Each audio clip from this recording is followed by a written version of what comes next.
Ito ang Terry Black Barbecue Restaurant sa Austin. Ang masarap daw dito ay yung kanilang beef brisket.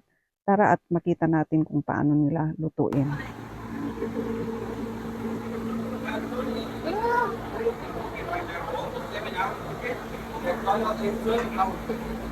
Wow. Oh, wow. They're so good. They're so soft and moist. 11 hours? 12 hours. Wow.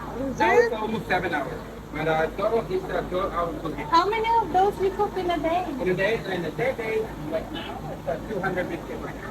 Because I have 45, 35, 35, and 2 more in the back. And you finish it in one day? Yes, I need more. We need more. But we cook a lot hard. Oh, look at More that. different from me. All the sausage, turkey, biscuit, porky, we cook here. And this is a prep. We use only pork local. Yeah.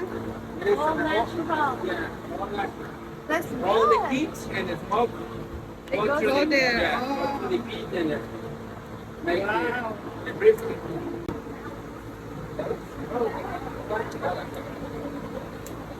Oh, you have one in Yeah. California?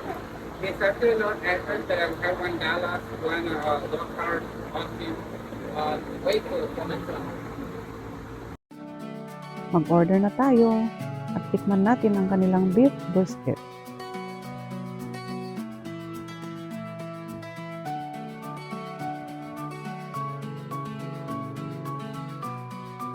Maraming tao sa loob pero maluwang naman yung lugar kaya makakaupo kayong lahat.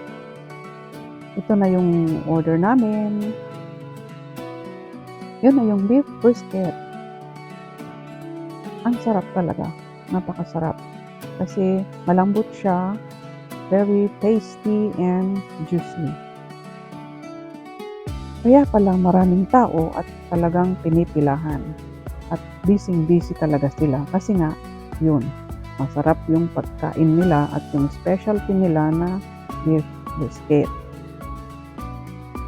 Kakain ulit kami dito pag napadaan kami dito sa Austin, dito sa may Terry Black Barbecue Restaurant.